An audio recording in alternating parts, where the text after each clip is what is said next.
জয় গুরু, জয় শ্রীকৃষ্ণ। সকলে কেমন আছেন? আশা করি ভালো আছেন। গীতা ভগবান শ্রীকৃষ্ণের মুখনিষ্ঠিত বাণী। আর এই গীতার উপদেশ দান করেছিলেন ভগবান শ্রীকৃষ্ণ অর্জুনকে। গীতার 18টি অধ্যায় এবং 700টি শ্লোক। তো আজকে গীতার শ্রেষ্ঠ দুটি শ্লোক নিয়ে আলোচনা করব। গীতার প্রত্যেকটি শ্লোকই শ্রেষ্ঠ, তার মধ্যে দুটি শ্লোক নিয়ে আজকে আলোচনা করব। অবশ্যই শ্রবণ করবেন।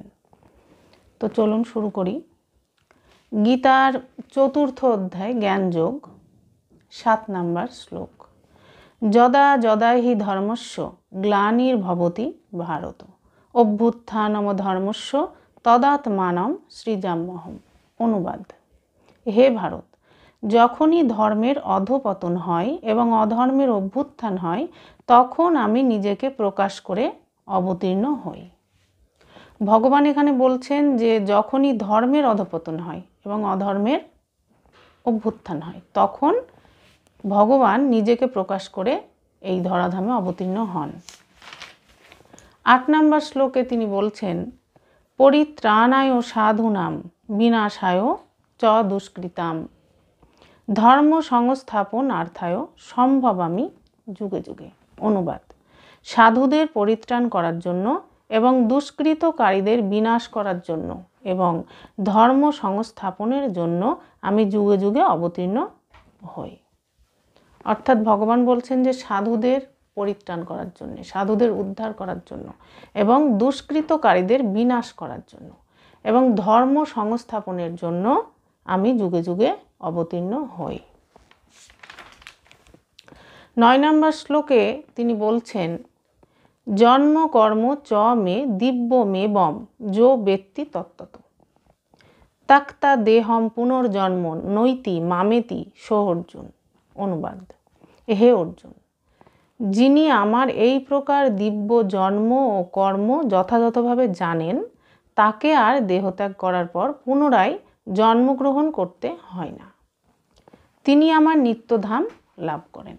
এই শ্লোকে তিনি বলছেন যে যে ব্যক্তি আমার এই প্রকার দিব্য জন্ম ও কর্ম যথাযথভাবে জানেন, তাকে দেহত্যাগ করার পর আর পুনরায় জন্মগ্রহণ করতে হয় না।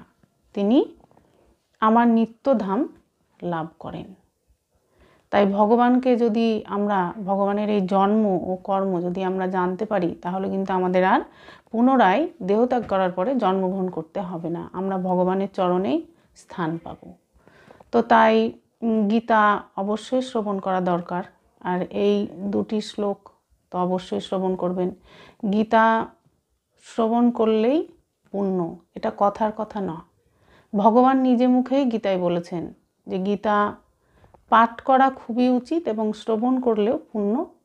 পাঠ করলে তো অবশ্যই পুণ্য, শ্রবণ করলেও পুণ্য। তাই আমাদের গীতা অবশ্যই শ্রবণ করা উচিত, পাঠ করা উচিত। তো ভগবান এখানে নিজে মুখেই বলছেন যে ভগবান যুগে যুগে পৃথিবীতে অবতীর্ণ হয়েছেন।